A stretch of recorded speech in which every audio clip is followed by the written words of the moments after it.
It was a wild weekend. Now, college football, not as inspiring and dramatic, but pro football, certainly those 1 o'clock games towards the end, and you had a lot of drama. Block kicks. We had punt returns. We had interception returns, fumble returns, a little bit of everything there, and maybe one of the worst beats ever in the history of the NFL with the Eagles coming back to cover against the Rams. It's one of those where, and having been a former gambler, I've already chalked that up. Now I want to see if I could get some action on the 4:35 game. Like, I already know I'm winning this one. Now all of a sudden I'm going, you know what? Maybe I'll put a nickel on this. Yeah, I got some money to play with there. Maybe I put a dime on this. And then all of a sudden, the only way you can lose is if they block the kick and they run it back for a touchdown, which is exactly what they did. That's one of the worst beats in the history of beats. And it's a 300-pound lineman who's going to score the touchdown there. Wow. But the Eagles come back to beat the Rams, Chargers over the Broncos, the Browns over the Packers, and that's one of those where it's 10-0. And I kept thinking, what's going on with the Packers? Like, it's just, Browns defense played well. Packers defense played well. And it was just one of those games where that's where in the survivor pool where you go, yeah, you know what? I'll take the Packers. I can get through this week. I got the Packers this week. And then all of a sudden, okay, it's 10-3. And then, okay, there's an interception. Okay, now it's 10-10. Oh, boy. And then all of a sudden, we have a game-winning field goal. And Green Bay was 300-0, I think, here's the stat. So the Browns scored 13 in the final 3 minutes and 38 seconds. Green Bay had won 300 consecutive games when they were up by at least 10 points in the final 4 minutes of a game. The last time they lost a game like this, before yesterday, the Baltimore Colts in 1967, when Vince Lombardi was the Packers head coach and Don Shula was the Colts head coach. Oh, yeah.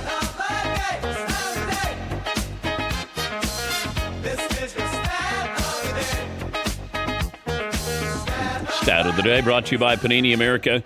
Every team is allowed one of those games. Sometimes you can afford a loss like that. Now, there are other teams where you go, boy, that's going to come back and haunt you when it comes to winning a division, home field advantage, and you start to wonder. And now I think you get a pretty good idea of how good your team is. 3 games in, now I got a pretty good idea. Now, I don't know about the Texans. I'm watching and I'm thinking that defense is one of the top 3 defenses in the NFL. They're 0-3, and C.J. Stroud, pick up a white courtesy phone. They're just like Jacksonville. I still don't know. I mean, I'm watching and I'm going, okay. A lot of drops. Trevor Lawrence, his numbers should have been a whole lot better.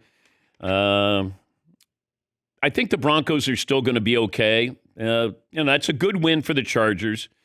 The Bears over the Cowboys, I have no idea about either one of those teams. I mean, I know Dallas has a terrible defense and could probably use a pass rusher. When you can't sack a quarterback who was sacked 68 times last year, that seems like that's a problem. And Caleb Williams looked pretty good, had some fun. That defensive, the secondary, they paid some guys. Bland and Diggs got paid, and they got roughed up there. But I don't know how good Dallas is. I think Dallas, and then CeeDee Lamb goes out with an injury. Dak had a couple of interceptions. But the Bears, the Bears deep, and it's not the monsters of the Midway. The Bucks, Baker Mayfield's getting into that, hey, game on the line, ball in his hands. He's almost like where Russell Wilson was 7 or 8 years ago, where it's like, all right, just give me the ball. And he's a closer. It's probably the best compliment I can give him. He's a closer. And he did that yesterday with the Jets. Vikings over the Bengals. This was all about the Vikings defense. They were like, it doesn't matter who's quarterbacking. We're coming after you. And Carson Wentz is fine. It's not that much of a drop-off, but he didn't have to do that much. My Colts over the Titans, Titans are bad. And I kept thinking, they probably could use a better coach. Oh, that's right, they had one with Mike Vrabel. Yeah, they could have had maybe a good running back. Oh, yeah, they did have a good running back in there. A wide receiver. Oh, that's right. He's in Chicago. But the Colts look great. Jonathan Taylor. Is there a better player with less publicity? If I look at the ratio in the last 4 or 5 years with him, he's pretty good. He's pretty good. Seahawks roll. I have Chiefs over the Giants. Chiefs are boring. I mean, they should have been down at halftime. It's just, there's no excitement. I mean, that was a rough game. And Chris Collinsworth, man, does he love himself some Patrick Mahomes. It's like, Chris, come on. Come on. Slow down. Oh, dear. Felt like it was a Hallmark greeting card every time he went back to pass. It was like, he's great, but he wasn't great. It's like, okay, all right. A backwards no-look pass, but then they didn't complete it, but no other quarterback could have, what?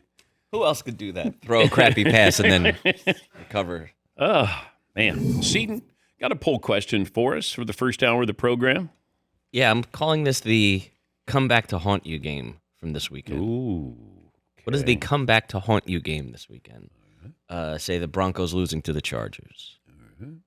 Couldn't come back to haunt them. Falcons, Panthers.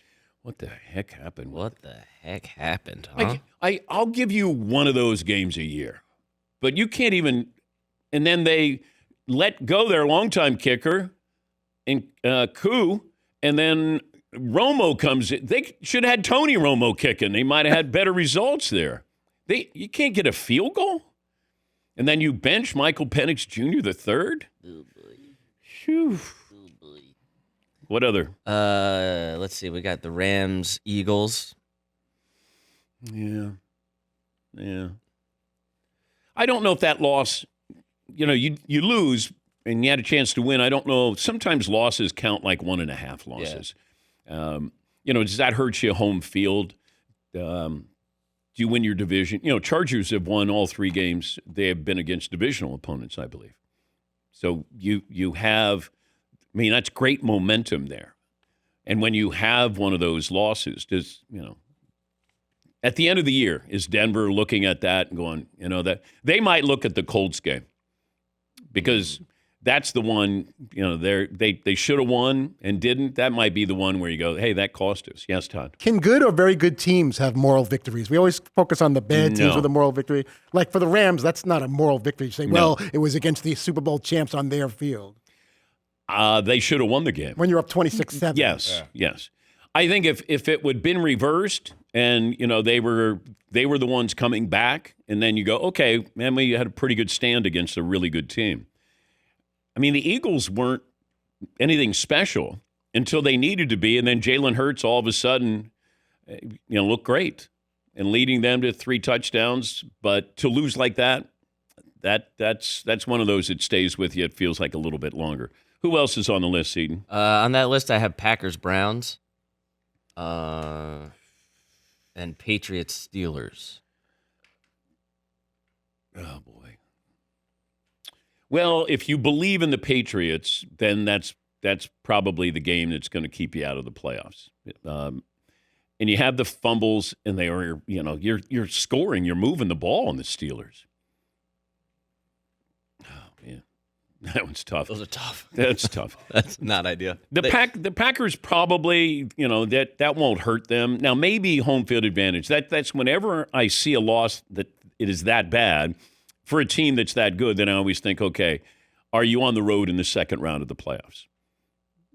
And that's where championships are, won and lost when you think about, did we have home field advantage? Now, the Chiefs have gone wherever they need to go. They can win. But some of these other teams, like this game with the Lions and the Ravens tonight, this might be one of those home field advantage type things. Patrick Mahomes, he doesn't care where he has to play. He just play him anywhere. He'll just win. Is that your Chris? It's not bad, That's your actually. Chris Collins? Or I mean, who else is going to win on the road like this? I mean, look at this guy. A very serviceable Chris Collins. Yes, Paulie. Going back to the Patriots, 5 turnovers. They're 1-3. They could be 3-0. And the next few weeks, the Patriots have the Panthers, the Saints, the Titans, and the Browns, with the Bills mixed in there, but a bunch of winnable games. They could have been in great position. Now they kind of cooled off.